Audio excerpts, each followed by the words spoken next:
Hey, hello, good morning. It's like 7:44 a.m. here in Youngstown, Ohio. Joe's having his breakfast of champions this time with some flavored water and Grandma. I don't know if this is Utz or Oots, but these are the kettle chips, which I just picked up on my way in, which I can kill this whole bag before noon if I'm not careful. I love kettle type chips. Anything extra crunchy and salty. But I wanted to show you a few projects. Now these have nothing to do with my 10 by 11 10. But here we got a 63 Nova barn find body. And this is for a slot car customer. I don't really do orders per se anymore. But if people, say something like, hey, if you get a chance. Well, this has been in the works for a long time now, on and off. So I got more bare metaling to do around the windows, the wipers, and this little trim here. I went with like a two-tone. I don't know how well it shows on camera. And of course, it's all weathered up. Let's go without the light. There we go. But yeah, that's almost done. I got the trim to do, put the windows in, and the back bumper on, and the tail lights and that kind of thing, and it's ready to ship. So, been working on that, and been working on this one.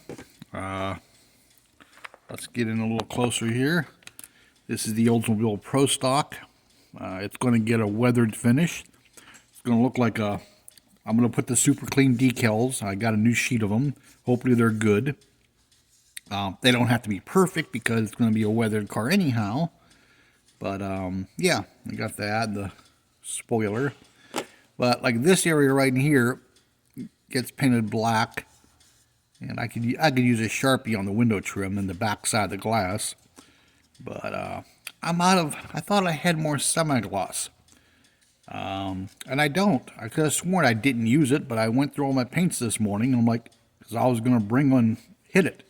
Now, this was the purplish, excuse me, purplish testers, which was too dark, excuse me, for the color I wanted. So I put some MCW Purple Pearl Clear over it. It's not super glossy, but then again, like I said, it's going to be a weathered car, and I'm going to have some duct tape holding the windows in and that kind of thing. But yeah, so I'm working on that. But I brought it this morning, and I don't even know why I brought this. Well, it's in my containers there, and I might run out at noon to the hobby shop and pick up some Tamiya flat black or semi-gloss. Even gloss will work. I got other flat blacks, but when I go to clear all this, I don't know if they'll be compatible. I don't want it wrinkling badly, so I want to get something I know works. But yeah, there's that. That's another slot car body. So yeah, that's another one to do. And then let's go with one of my 10 by 11 10s. This is the 41 Chevy. Let's get it in camera here. This camera mount is horrible. Well, there it is. But that's not how it's being built. This is one of the ones that's going to take a little more than the rest of them, because I'm doing some customizing. Now, this is a chassis to a 50, well, it's a combination of chassis. It's the 50 Ford F100 pickup by a Revell monogram, whatever. Come on, focus a little better. There's so much crap on this table here, it doesn't know what to focus on. It's got a Camaro subframe grafted in there. And I got these pins cut down because I'm trying to find the right wheel back, tire combination. Oh, it's also got a resin chopped cab. But it got to go something like that. And I may have to space it up a little bit more so it doesn't sit as low. The problem I'm having now is finding the right wheel tire combination once it's centered. I may put some outriggers on the frame just so it sits in between the chassis and in the, in between the bottom of the cab there, dead center. Because right now it's moving around a lot. It's really hard to mock it. But anyhow, I gotta get a wheel and tire combination that'll sit in enough and not so far up it rubs the fender, or rubs the fender either in, out, or up or down. So I gotta find the right spacing, the right size tire, and then wheel combination. But see, it keeps moving around on me because there's nothing to hold it. The locating pins are gone because I'm not using the chassis it came with. But something, so something like that. But let's do this. Let's come down a little bit so we can get a little more appreciation for what I'm going for. Sorry for the shaky camera work, especially if you're eating and stuff. I may make you nauseous here. Yeah, see, it's crooked. It's a pain in the butt. But anyhow, you'll get the general gist. It's going to be a scratch-built flatbed type thing. I may put corrugated fenders on it and stuff like that. I may go with dually type wheels in the rear. I may just go one, big slicks. Then it's going to get something like that.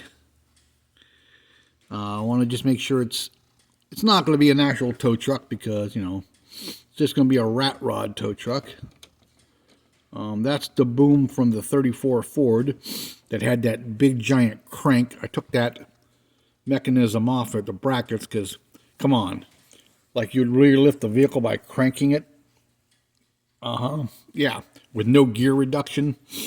Yeah, I don't think you'd lift the vehicle off the ground. So I'm going to scratch build a motor and a winch down here. And have the cable up there, even though in real life it would probably never be used to tow anything. Maybe just for looks, and hey, it might get someone out of a ditch, but that's about it. But then with all this area up here, besides the motor, I'll put like a toolbox / fuel tank type of thing. I got some corrugated plastic at home, so it'll probably get it might get fenders over the tires and wheels. And then haven't excuse me, haven't decided on wheel and tire combinations or any of that yet. It depends on what fits. And then I got the hood, which has been modified. It's been sectioned a little bit, so it'll, and by sectioned I mean I just sanded it down. I may or may not use the hood. Depends on what engine I go with and how much of it sticks out of the hood or doesn't. But it's something like that. And, a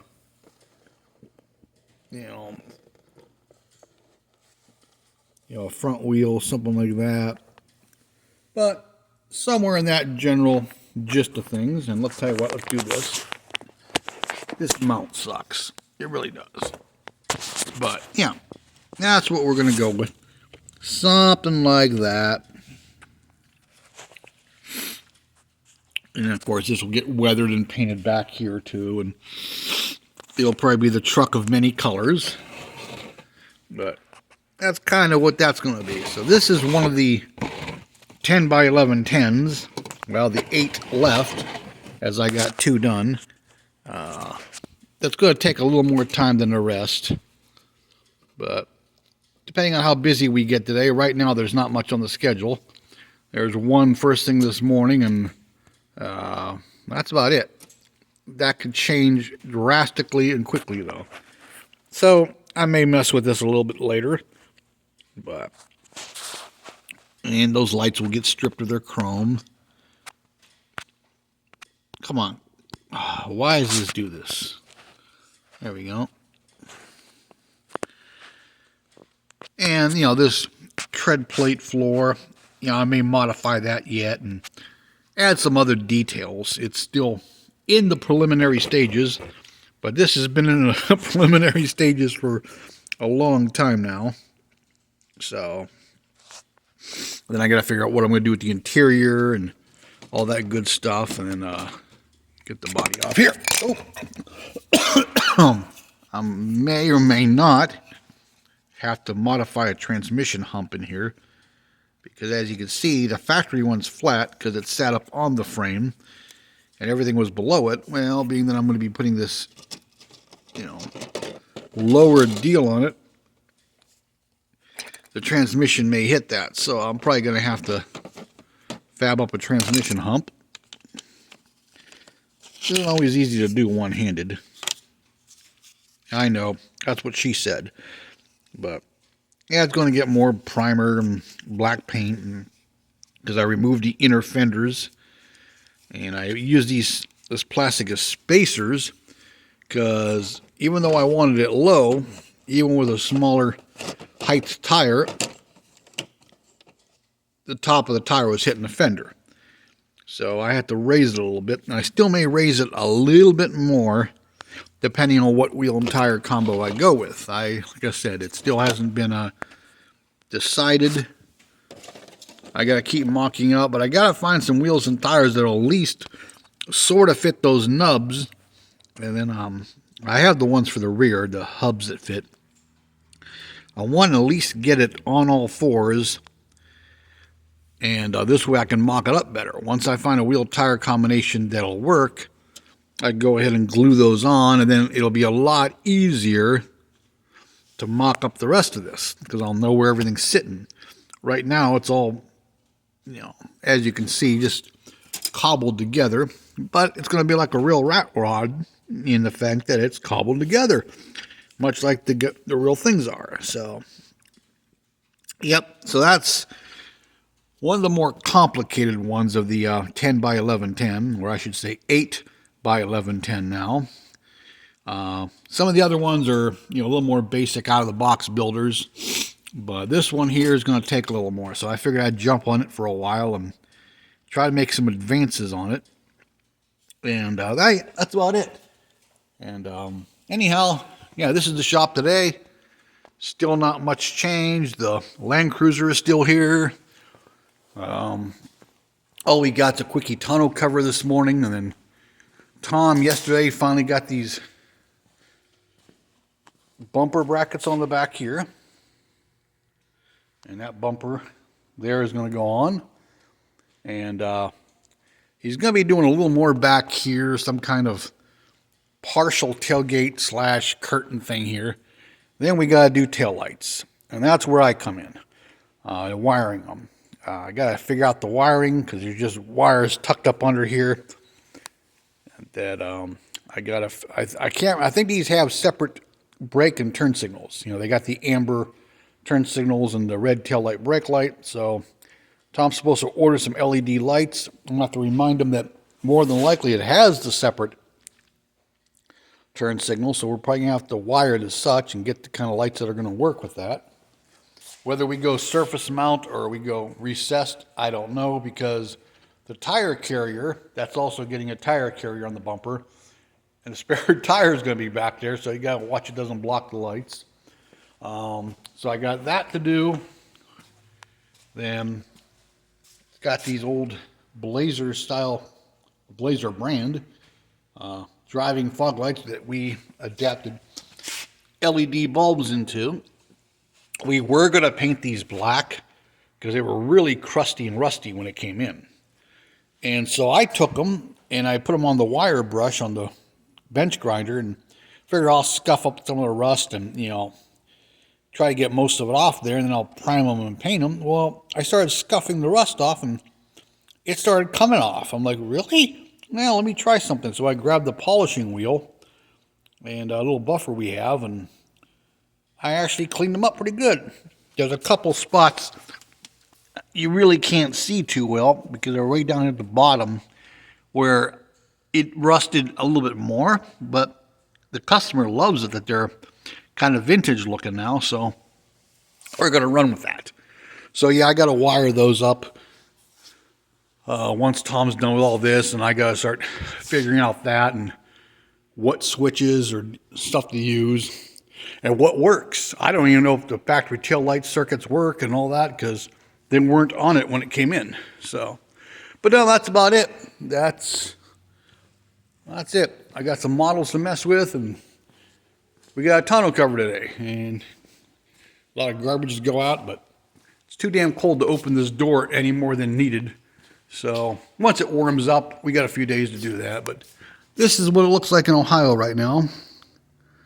Just some light snow overnight. A little icy on the way in because roads are just wet, but it's also kind of cold and breezy. So you know what that means. Water turns to something called ice, and a little slick on the way in. But yeah, that's it. So not much going on today so far, but like I said, that could change here. It often does. I can't tell you how many times I've come in and saw a full schedule and half the people cancel and it ends up being a slow day. And then we have the days where it looks slow, there's nothing on the schedule, and it goes to hell in like 10.5 seconds. All of a sudden, a customer drops in that had something on order or whatever, and we got to start on it. Or a delivery shows up we've been waiting on. In fact, we're waiting on some truck caps. We got quite a few coming in that are delayed. Once they show up, we got to call these customers and go, hey, your stuff is here. And you know what that means. That means we're going to be busy. That could happen instantly. That could happen next week. But yeah. So I'll probably make some kind of like a hook, like a tow bar back here for the thing to hook to. So it's going to be a rat rod tow truck type of deal. It's longer wheelbase than I intended. I was going to use the chassis that came with this, but I couldn't get this axle to sit the way I wanted. And I remember I had this chassis built up already from another project. And I'm like, wait a minute, I wonder if that'll work. Because I know it'll sit lower in the front. So like I said, I still may have to space that up a little bit more. But I ran out of time this morning. I was going through my wheel tire boxes, and I have more wheels and tires in kits. So, and I got hubs and spacers and backing plates and all that. I just got to find the right combination for the right, stance and track that I want. The rear is not that big of a deal because it can come out or in, but the front with those fenders, I got to get that right. So that's what I'm looking to do today. But I'll mess around with this stuff, and that's about it. And who knows? So anyhow, we're already at 18 minutes. Holy crap. I can babble on, can't I? So, all right. Well, it's a little bit after 8, and I'm actually supposed to be working, but there's no work to do right now. If it was nice and toasty out, I'd open that overhead door and get that trash out to the dumpster, but it's too damn cold in here. So I don't want to waste the boss's heat money and all that good stuff. So, well, hey, thanks for watching. Like, comment, subscribe. I'm going to talk to you all later. And, hey, thanks for making me up to 1,000 subscribers, by the way. And appreciate that. And I'll talk to you all later. Bye-bye.